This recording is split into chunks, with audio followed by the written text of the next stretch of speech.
Okay hi friends, ఈ వీడియోలో మీకు గ్యారేజ్ ప్రో స్కానర్ తీసుకున్న తర్వాత అది యాప్ అనేది ఎలా ఇన్స్టాల్ చేయాలి, అది ఎలా రిజిస్ట్రేషన్ చేసుకోవాలన్నది ఈ వీడియోలో చూపిస్తాను. స్కిప్ అయితే చేయకుండా ఫుల్గా అయితే చూడండి. ముందుగా అయితే ప్లే స్టోర్ అయితే ఓపెన్ చేయండి. ప్లే స్టోర్ ఓపెన్ చేసిన సెర్చ్లోని గ్యారేజ్ ప్రో అనేసి టైప్ చేయండి. టైప్ చేసిన తర్వాత ఇక్కడ మనకు సెకండ్ వన్ కనబడుతుంది కదా, గ్యారేజ్ ప్రో అనేసి, ఇదైతే ఇన్స్టాల్ చేయండి.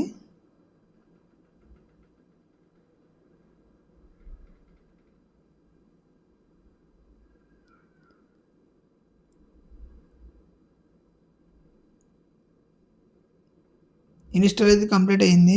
ఓపెన్ అయితే చేయండి. ఓపెన్ చేసిన తర్వాత ఇంటర్ఫేస్ అనేది ఇలా వస్తుంది మనకి. మనం న్యూ యూజర్ కాబట్టి కింద న్యూ యూజర్ అనేసి సెకండ్ వన్ క్లిక్ చేయండి. ఇక్కడ వచ్చేసి మన నేము, ఈమెయిల్ ఐడి, ఒక పాస్వర్డ్ అయితే క్రియేట్ చేసుకోవాలి.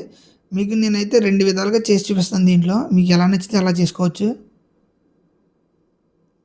కింద పాస్వర్డ్ అనేది క్రియేట్ చేస్తున్నాను.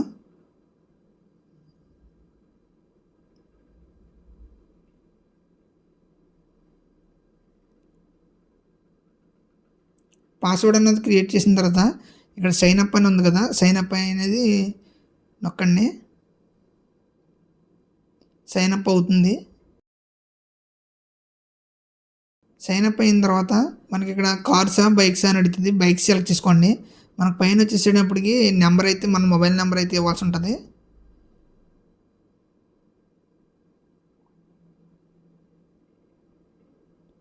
మన మొబైల్ నెంబర్ ఇచ్చేసిన తర్వాత ఇక్కడ ప్రొసీడ్ నొక్కిన తర్వాత ఇలాగ మనకి ఇక్కడ యాక్టివేషన్ కోడ్ అని అడుగుతుంది.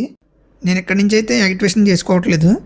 నేనైతే లాగౌట్ చేసి రెండవ స్టెప్ ఇంకొక విధంగా చేసుకోవచ్చు అని చెప్పాను కదా, ఆ విధంగా అయితే నేను చేస్తున్నాను. ఇక్కడ చూసారా, సైన్ ఇన్ విత్ గూగుల్ అని ఉంది కదా, ఆ గూగుల్ అకౌంట్ ద్వారా అయితే మన గూగుల్ ఈమెయిల్ ద్వారా అయితే నేను లాగిన్ అవుతున్నాను. లాగిన్ అయితే అవుతుంది. మెయిల్ ఐడి ద్వారా లాగిన్ అయ్యాను. లాగిన్ అయిన తర్వాత మనకి గ్యారేజ్ ప్రో స్కానర్ తీసుకున్నప్పుడు ఆ స్కానర్లోనే ఒక చిన్న కార్డ్ అనేది వస్తుంది. ఆ కార్డు మీద అయితే మనకి యాక్టివేషన్ కోడ్ అనేది ఉంటుంది. ఈ కోడ్ అయితే నేను ఎంటర్ చేసి కన్ఫర్మ్ అయితే చేస్తున్నాను. ఇక్కడ చూసారా, మనకి ప్రీమియం ప్లాను ఎప్పుడు ఎక్స్పైర్ అవుతుంది అన్నది వస్తుంది. మనకి వచ్చిన తర్వాత మనం ఇక్కడ కూడా చెక్ చేసుకోవచ్చు మన యాక్టివేషన్ ప్లాన్ ఎప్పటి వరకు ఉంటుంది ఏంటన్నది. నాకైతే లైఫ్ టైం ప్లాన్ ఇచ్చారు. ఇక్కడైతే మనకి మై రిపోర్ట్స్, దీంట్లో అయితే ఎలా కొట్టండి. ఈ మై రిపోర్ట్స్ ఏంటంటే మనం స్కాన్ చేసిన తర్వాత తెలుస్తుంది. ఇక్కడ రీడ్ కోడ్స్, లైవ్ డేటా ఇవన్నీ అయితే మనం చూసుకోవచ్చు. బండికి కనెక్ట్ చేసిన తర్వాత మాత్రమే ఇవి మనకి వర్క్ అవుతాయి.